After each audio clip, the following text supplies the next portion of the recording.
शम्य अदब के स्टूडेंट्स को हमारा प्यार भरा आदाब। आज हम आपको खतूत गालिब सबक नंबर 2 पढ़ाएंगे। पहला सबक हम आपको पढ़ा चुके हैं जिसमें क़िस्सा मुल्क नीमरोज़ के शहज़ादे का था।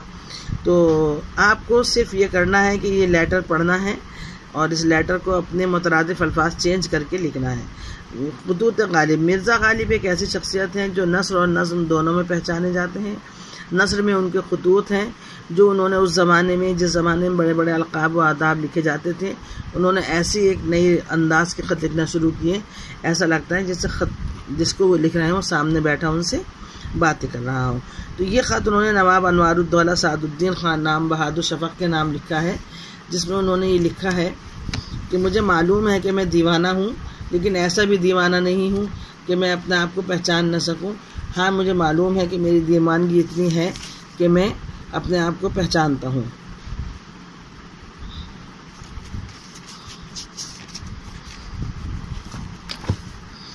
ये आप इस लेटर को पढ़ेंगे तो मैं उसका आसान अल्फाज में आपको मतलब समझा रही हूँ। फिर आगे लिखते हैं कि मैं अपने कलाम पर इतना अच्छा कलाम लिखता हूँ और अपने कलाम पर खुद ही झूम उठता हूँ। रात एक नई ज़मीन यानी नई एक काफ़िया और रदीफ़ के साथ एक गज़ल जहन में आई और फ़ौरन उसको लिख ली और आपको सुबह होने का इंतज़ार कर रहा था ताकि आपको भेज सकूँ। और ये मैं आपको नज़्म भेज रहा हूँ और गज़ल भेज रहा हूँ, ये नवाब साहब को सुनाइएगा। और मुझे मालूम हुआ कि ख़त से मालूम हुआ कि आपकी तबीयत ठीक नहीं है, बुखार आ रहा है, मौसम अच्छा आने लगा है, यानी मौसम तब्दील होने का वो वक्त होगा जब उन्होंने ख़त लिखा होगा। और कभी कभी तब मौसम की तब्दीली इंसान की तबीयत को ठीक कर देती है। और नमाज से अपनी शिफा हासिल कीजिए।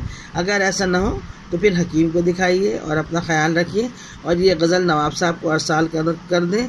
गज़ल आपको पसंद आए आप जनाब अमजद अली साहब को भी सुना दें और मेरे हमदर्द दोस्त मुंशी नादिर हुसैन खान साहब को भी सुना दें। इस गज़ल को ज़रूर पढ़ें। अल्लाह ताला आप सब हजरात को सलामत रखे।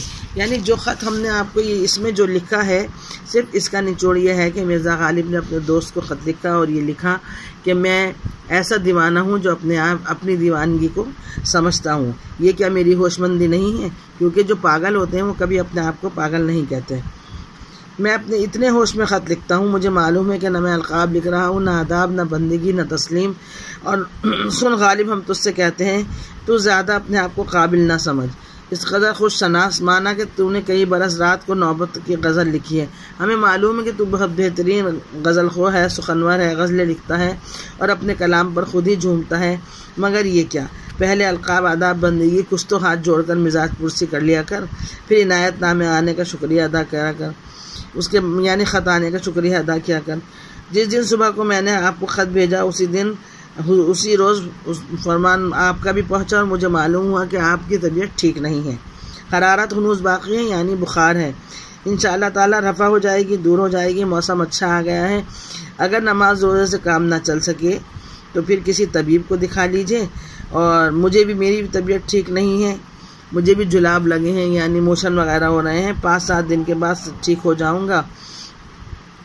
शब को रात एक गज़ल जहन में आई थी, तबीयत में राह ली, गज़ल लिख ली। उसी वक्त ये ख्याल आया कि कब सुबह हो और मैं आपको ये गज़ल भेजूं। और ये गज़ल नवाब साहब को भी सुना दीजिएगा और मेरे दोस्त मुंशी अमजद को भी सुना दीजिएगा। और आप तमाम दोस्तों को अल्लाह सलामत रखें। और बस यहीं तक अल्लाह हाफिज़ कह दिया। तो ये खतूत गालिब का एक ख़त है जो आपके सिलेबस में शामिल है, बहुत इजी है। ये मैंने आपको जो समझाया इसका मतलब है मिर्ज़ा असदुल्ला खां गालिब की सवाने हयात आप लोग तैयार करेंगे। साहब, आपने मीर अमन की सवाने हयात तैयार करी होगी। मिर्ज़ा असदुल्ला खां गालिब ऐसे तैयार करिएगा इनकी सवाने हयात कि इनकी नस्र और नज़्म दोनों चीज़ें उसमें आ जाएं। क्योंकि अगर ये अब तो पेपर एक ही होता है,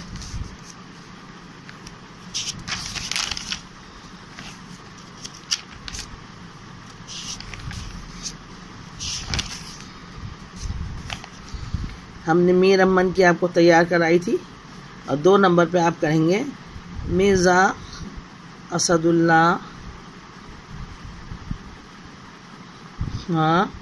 गालिब। मिर्ज़ा असदुल्ला गालिब की शख्सियत या बहैसियत नस्र निगार या मिर्ज़ा असदुल्ला गालिब नस्र और नज़्म में क्यों पहचाने जाते हैं, किसी भी तरीके से ऐसे लिखिएगा कि सबसे पहले नंबर पे तो इनकी जो पैदाइश है, पैदाइश और मुख्तसरन पूरी एक पैराग्राफ में पूरी ज़िंदगी आ जाए, इनके इंतकाल तक आ जाए। जहाँ से भी आप लिखें ऐसे लिखिएगा, इंतकाल तक आ जानी चाहिए। उसके बाद इनके नस्र के मैदान में इन्होंने क्या किया है, इनकी शनाख्त जो है खतूत गालिब, इस पे इसके पैराग्राफ के बाद यहाँ पर खतूत गालिब की खुसूसियात आ जाएँ। कुछ जो भी 5-6 पॉइंट हैं उसके बहुत अच्छे हैं वो पॉइंट, कि उन्होंने बहुत सादगी में ख़त लिखना शुरू किया उस ज़माने में, और ऐसा लगता था कि जैसे दोस्त आपस में बैठ के लिख रहे हैं। उन्होंने अपने दोस्तों के नाम जो नाम ख़त लिखे वो दीवान के नाम की शक्ल में छप चुके हैं।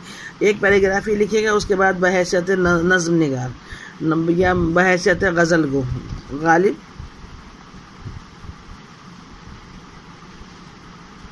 बहैसियत गज़ल गो, इसमें उनके बहुत प्यारे प्यारे एक अशार लिखिए, फिर उनका इसलूब लिखिए, उनका तरीक़ा लिखिए, उनके गज़लों में ये सब आपको बहुत अच्छे से मिल जाएगा। लेकिन देखिए, आप अगर गाइड से लिखेंगे तो उसमें ये सब तरीक़ा नहीं मिलेगा। आप ऐसा करिए कि गाइड में अगर 2 जगह खतूत गालिब की खुसूसियात भी होंगी और उनके सवानयात भी होगी और उनके गज़ल गोई भी होगी, तो उन तीनों में से थोड़ा थोड़ा लेकर एक बहुत अच्छा सा नोट बना लेंगे। तो कम से कम 2.5 पेज का एक नोट बनाइए ताकि आपको एक अच्छा सा नोट तैयार हो जाए। अगर वो नस्र, अब तो पेपर ही एक होता है, गालिब किसी भी अंदाज में आए तो आप वो बहैसियत गालिब गज़ल गो आए तब लिख दीजिए, नस्र निगार आए तब लिख दीजिए, या गालिब के बारे में आप क्या जानते हैं तब लिख दें, या आपका पसंदीदा अदीब या शायर कौन है अगर ये मजमून में आ जाता है तब लिख सकते हैं। तो ये बहुत इंपॉर्टेंट, गालिब जो है वो हमेशा इम्पॉर्टेंट हैं और इम्पॉर्टेंट है। गालिब या गालिब थे, गालिब या गालिब हैं और गालिब या गालिब रहेंगे। तो आज हमने आपके 2 चैप्टर पूरे करा दिए। आई होप आपके जहन में आ गया होगा। अगर कोई सवाल ऐसा है जो आप पूछना चाहते हैं तो हमें कमेंट्स में लिखिए। अगली क्लास में फिर मिलेंगे। Bye bye.